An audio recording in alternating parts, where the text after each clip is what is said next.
Hi, fans of trumpet. Thanks for joining me again today. We're looking at number 9, which is entitled Scherzetto.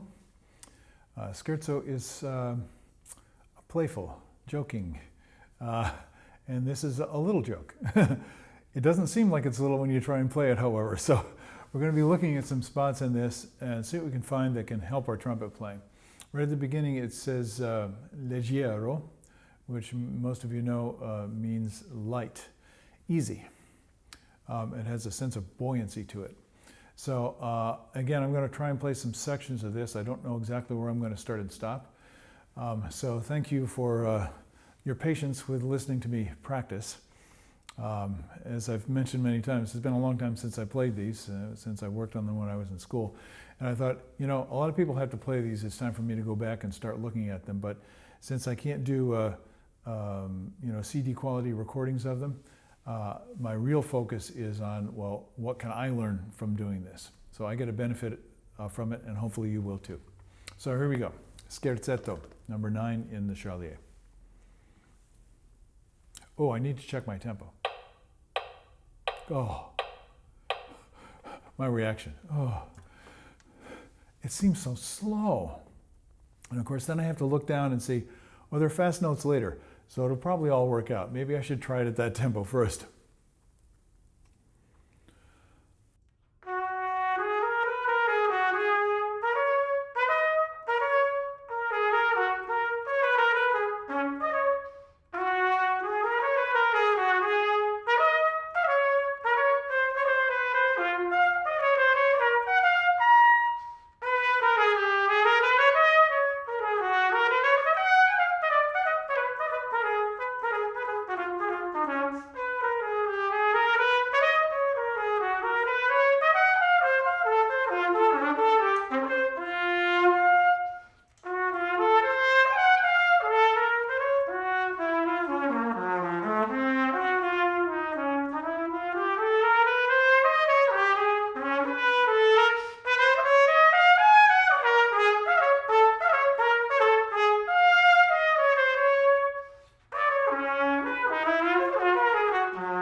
Okay, it's getting a little sloppy now. So normally I have a choice here.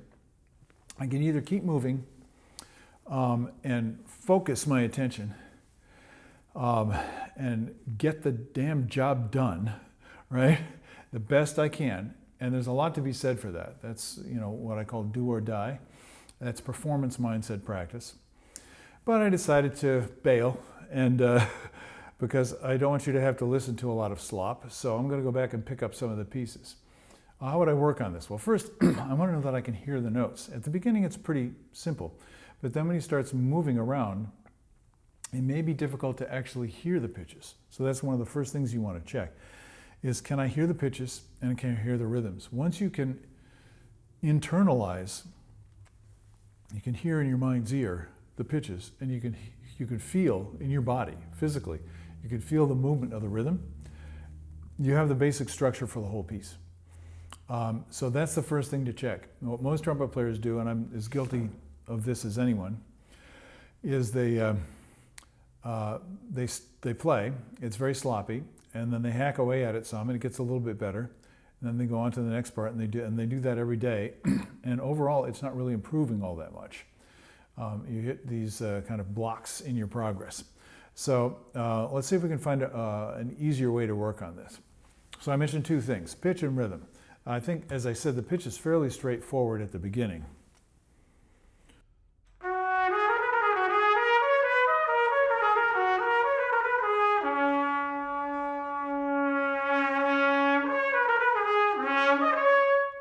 So I noticed right away, one of my common difficulties, one of my common habits in my own playing is I start to overpressurize a little bit so I could instantly go into the upper register anytime I needed to. So I've got the supports ready, but I'm actually pushing a little bit too hard. And I'm not really in the right position to go down into chest voice to do the lower notes, right? So when I play that lower note,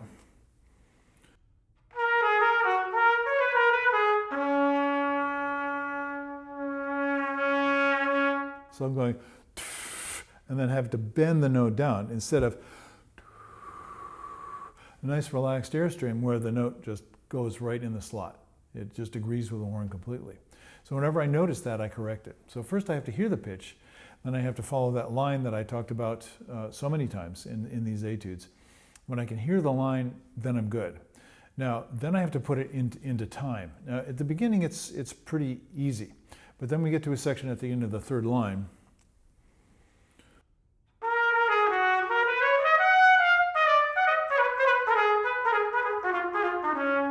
Now, some of you will find that very easy, and others will find it very difficult. So, kind of be honest with where you are and try and figure out some of the issues. I'll make one suggestion, and we'll look at another spot. Most people are actually closing their throat for the rest. Instead of ta, ta, ta, ta, ta, ta, ta, ta, ta. See, everything stays open. Most people are going tut, tut, tut, tut, and this creates a lot of tension, a lot of back pressure, and then our body starts compensating for it, and this builds up through the whole etude. So one of the reasons why we have trouble playing through these longer etudes is because we're not staying in that loose zone. We're starting to build up pressure and starting to build up tension in the system. Another thing people will do is stop it with the tongue, and it's perfectly legitimate. But in the same way, if I do it,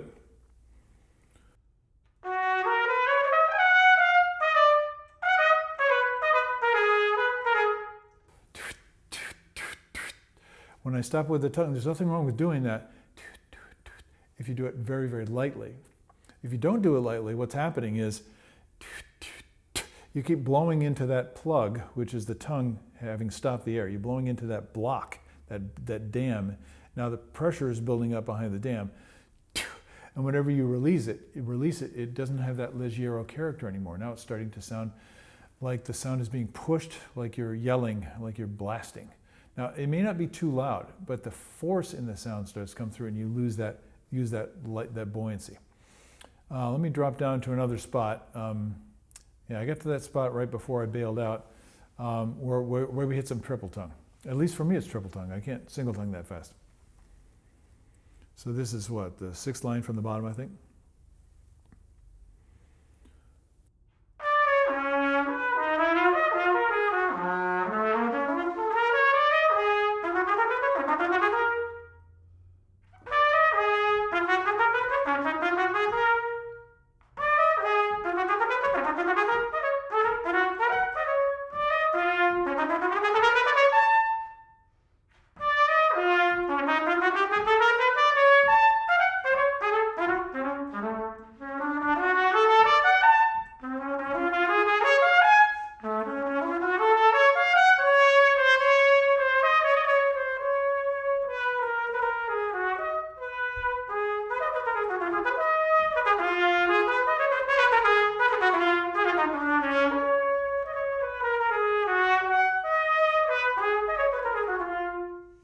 Okay, I admit it.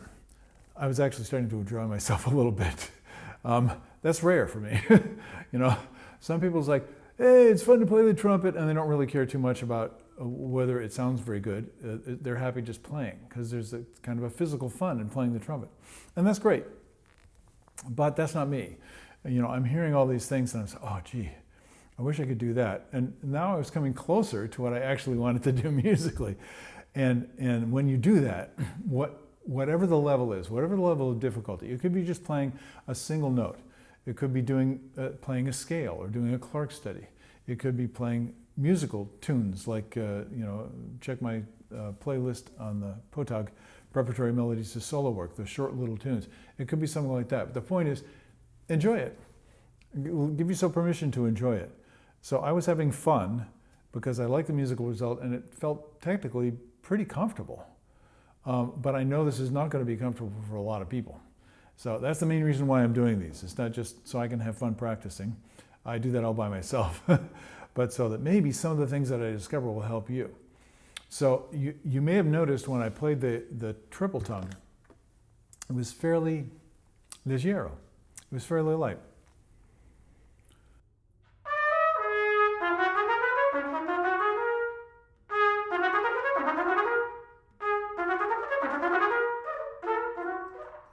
very, very, the French have a phrase, just toss it off. Just throw it away.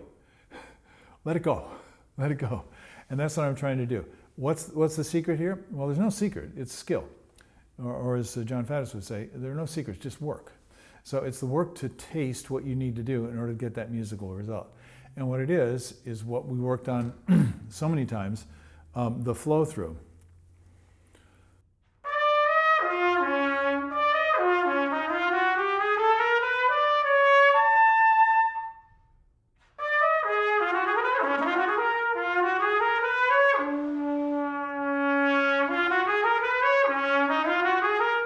Ah, there it is. When I drop that octave, I break the flow a little bit. So if I could just get that graceful feeling, I get a lot of stuff from nature. So one summer, we were staying in the Berkshires, working at Tanglewood, and we rented a house that was right next to a bird sanctuary. It was an Audubon, protected land. And so there were all these different kinds of birds, and you could just sit out on the deck and watch these birds fly, and they all fly differently.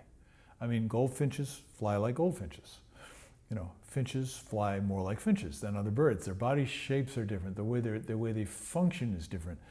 And then I started to realize, oh yeah, maybe Messiaen, the great French composer, he wasn't crazy. He was an artist who recognized the art in birds and then translated that into music.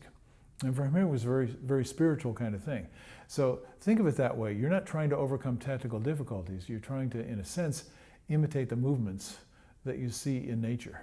And when you let yourself do that, even though your execution might be rough at first, if you start to find that that's a door into better technique, that's very important. Remember that, because that's what helps me the most. So you heard how easy it is for me to move around the range, but I have to be very careful to make sure to follow that path, especially when I'm going down. So going up,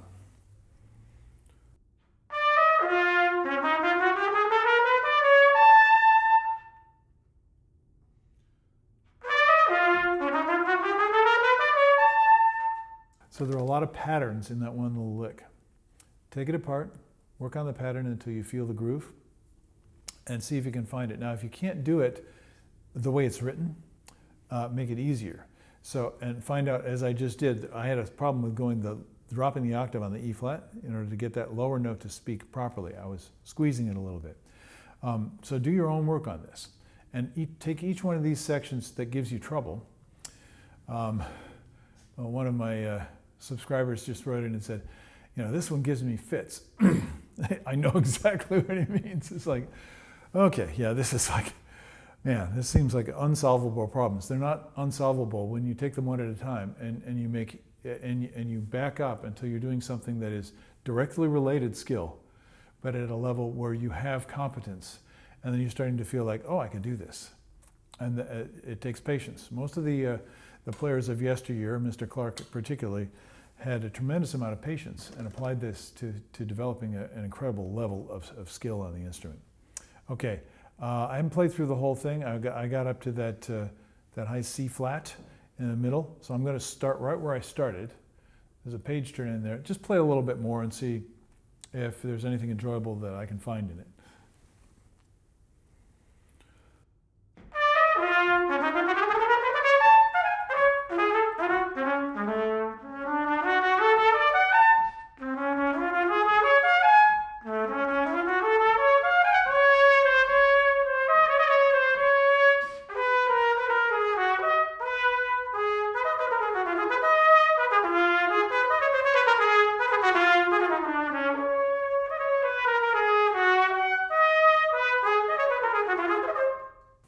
Page turn.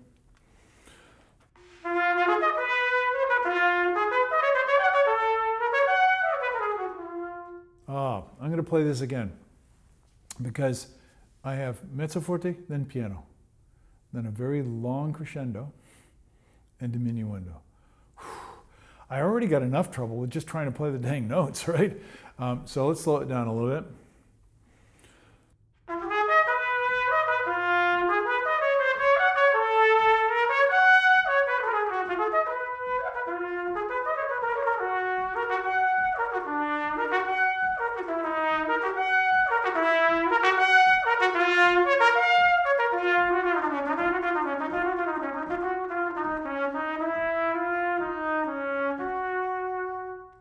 and then it goes back to some material which is like at the beginning.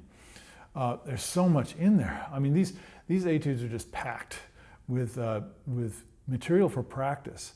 So don't think of it as, kind of like I have to climb Mount Everest today, or I have to go out and run a marathon today. Of course, unless you're prepared to do that already. It's the preparation, all the work's in the preparation. Then on the day of the race, or the assault on the mountain, we've done the work to make it possible to do without dying. That's kind of the way we're working here too. So a lot going on. Some of the big difficulties in this passage are rhythmic. So we're going all the articulation. You see how I'm practicing it? I'm practicing it. That's exactly what I would do, and I'd slow that down.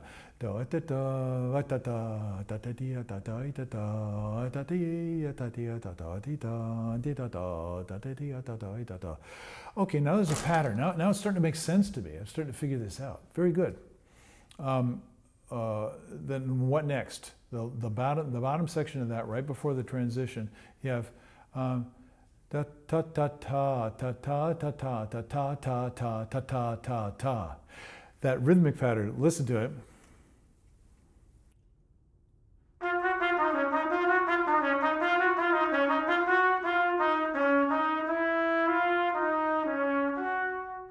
For a lot of people, that 2 bars in there is going to be very difficult to execute accurately, just rhythmically. So instead of just playing the notes, see if you can get the feel, the rhythmic feel,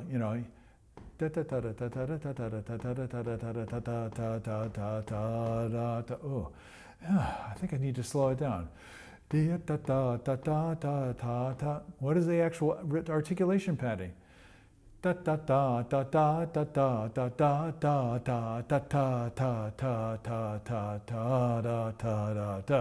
Triplet to duplet.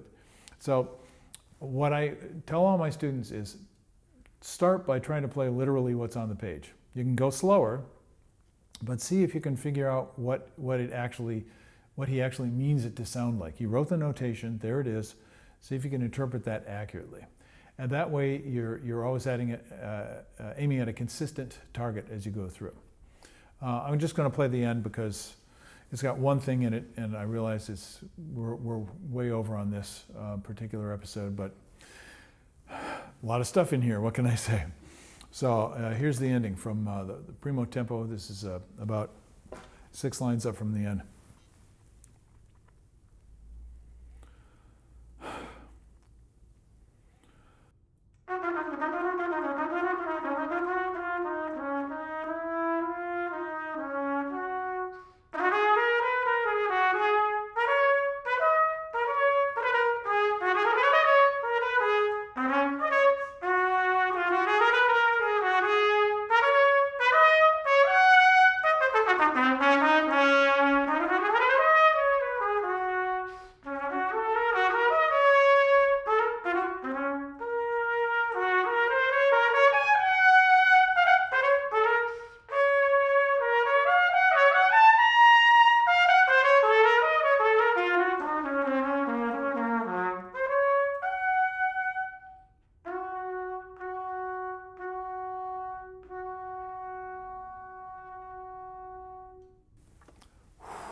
So delicate.